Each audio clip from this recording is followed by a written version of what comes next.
What's going on, my fam sizzles? Welcome to Behind the Booth with me, DJ iSizzle. Today, we're just going to be talking a little bit about planning your wedding music, everything from pre ceremony all the way to the last dance of the night.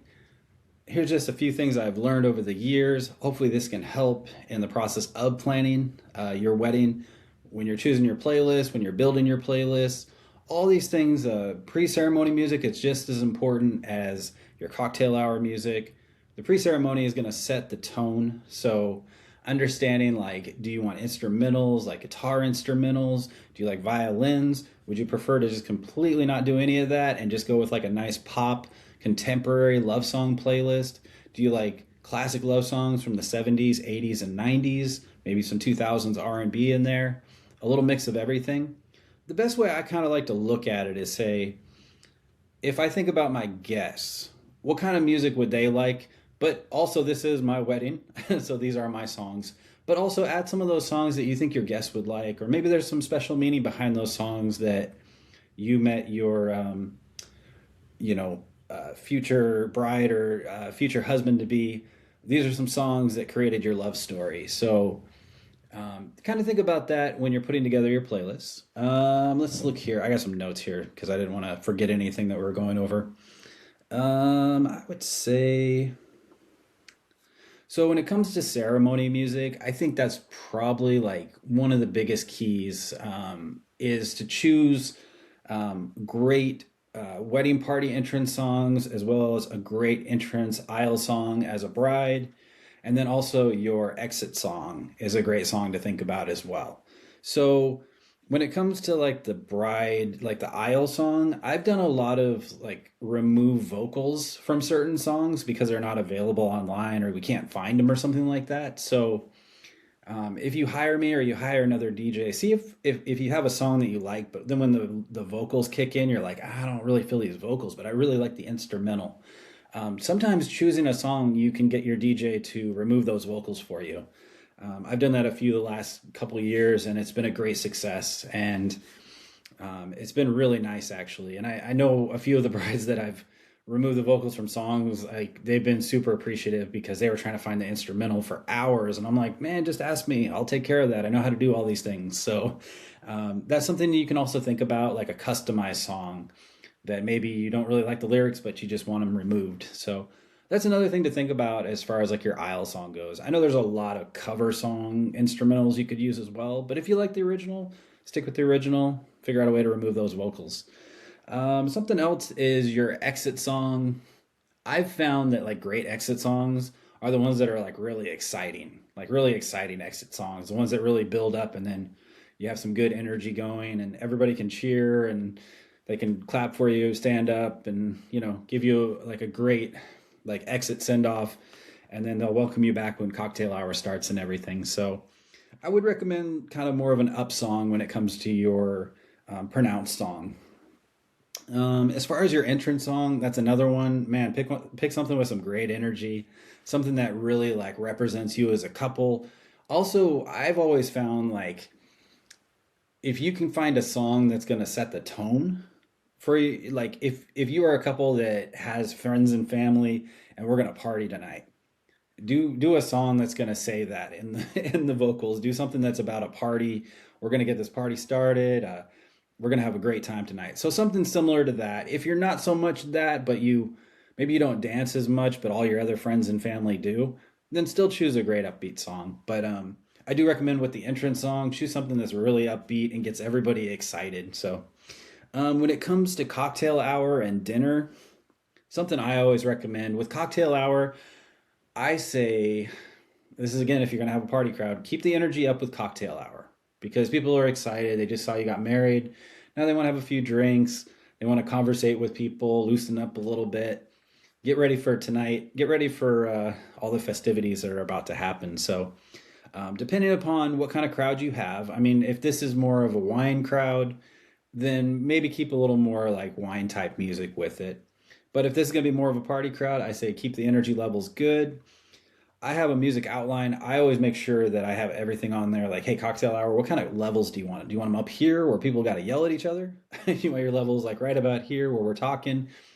you hear a song occasionally, you're like, oh, that's a great song. I really like that song. That's a good song.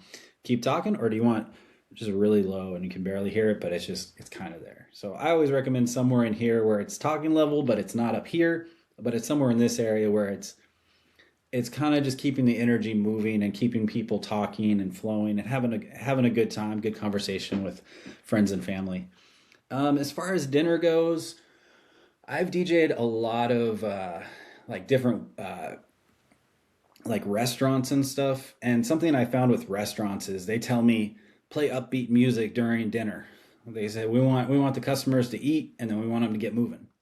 So they're like we want to bring more people in, we want them to move out. So what I recommend if it's a dinner and it's a wedding dinner, I recommend keeping the music maybe a little more mellow. It doesn't have to be like super slow, but I recommend something like mid tempo. I mean, don't go up to like 120, 128. Try to keep your beats, in the 70, I'd say 70 to about 100, somewhere in there is pretty good beats per minute. Something that doesn't like encourage people to eat fast, but to actually like enjoy themselves and kind of have good conversation, kick back, maybe get another plate.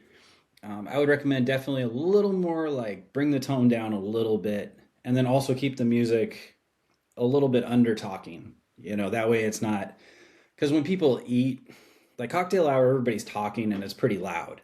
But when you start eating and everybody's sitting down, they're eating, so not as many mouths are talking. So you really have to be you have to be careful with if your music is too loud, it's gonna like conflict with people's conversation. They'll be going, "What? I can't. What?" So you want to make sure you kind of adjust your levels to what the conversation is once people start eating, because there'll be less people talking and more people enjoying the food. So something to think about.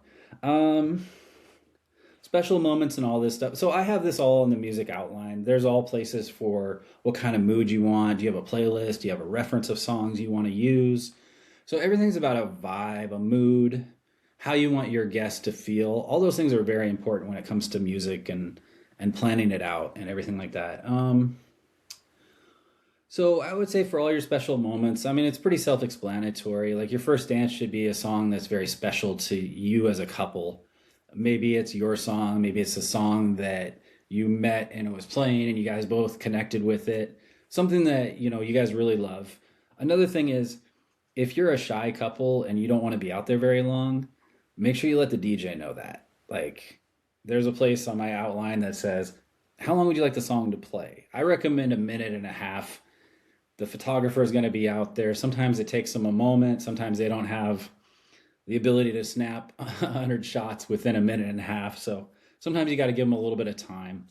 Unless you have a coordinated dance, I would say a minute and a half is pretty good. Like people watching you and stuff, minute and a half is pretty good. It's a long time out there. Unless you have a coordinated dance or this is just something that you want to just share this moment and let the emotions flow. But other than that, I would say a minute and a half is pretty good for a first dance. When it comes to the other dances, like parent dances and stuff, I'd say a minute and a half is pretty good. Sometimes a minute. It really just depends on you as a couple, how your parentals feel about being out there, if they're shy, if they're comfortable, do you have a special dance planned? All these little things are kind of little factors, but I would say a minute and a half is pretty good on your special moment dances. Anything beyond that is fine. You can go 2 minutes, but I would recommend not going too far unless it's actually like a planned dance that you guys have been working on with choreography and everything. Let's see what else we got here. So I would say like when it comes to your dancing and your party vibe and everything like that, if you're not a music person, talk to your guests because your guests are going to be like, oh, I love this song. I love this song.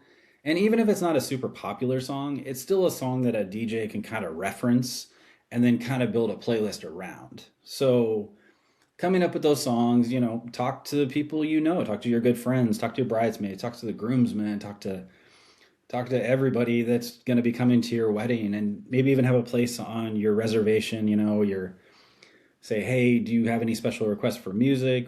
We got this great DJ. His name's DJ iSizzle. He is super cool. He's going to help us out. He's going to take requests. So all those things are really important. However, if you do know what kind of music you want, make sure you get that to the DJ. Let him know, like, these are my must plays. This is my top 20. These other songs are cool. Because sometimes, like as a DJ, you'll know what songs like are good at peak hour versus like trying to get a dance floor hot.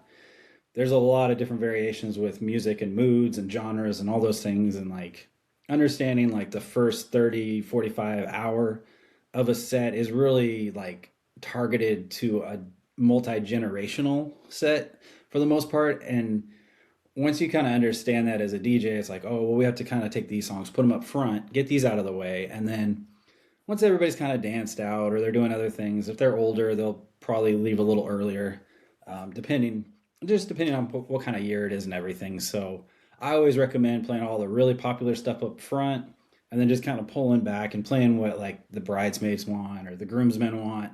But like kind of take that first hour and just really focus on everybody, and then after that, just kind of narrow it down a little bit more to like what you really love as a bride or you love as a groom. Focus more in on that. So, but all in all, I mean, those are pretty much kind of the experiences that I've noticed with music and what really works, like whether you know music or you don't know music. I always recommend like talk to your DJ. I have the form that just goes over everything. It's so detailed, and I every year I add something to it, or I'll take something away that either wasn't working, or I'll kind of reword it and say, I think this works better. Like, do not play genres, do not play artists, must plays, explicit content, like lyrics are okay, or do you want to wait till like a certain hour and then we switch over to this playlist? All those little things are so important, and make sure that you talk to your DJ or me about this, before we go in on the day. It just helps to make sure that everything is planned out, as well as like I practice on my board over here that I bring to all the weddings that I DJ. But to be able to have all these songs ready beforehand, I can get special versions of them. I can download DJ edits.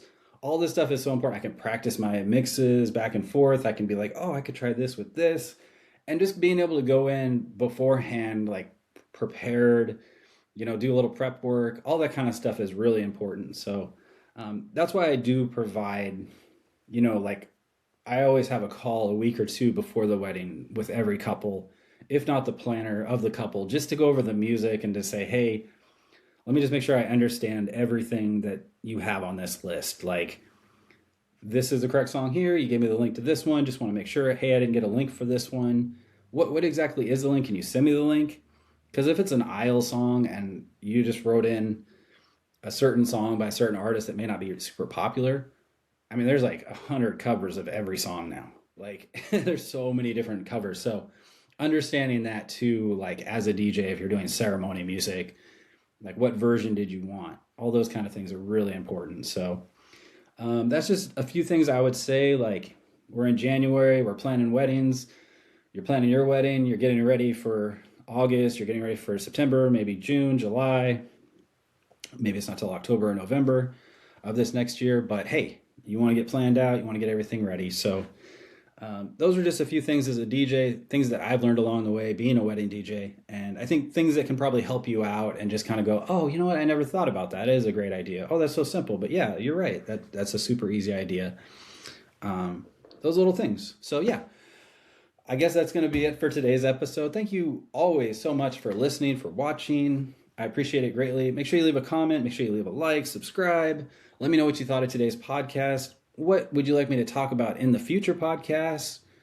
Let me know in the comments. I'm always happy to talk about whatever it has to do with weddings and DJing and all that good stuff. So until then, thank you guys so much, and we'll see you next time. Bye.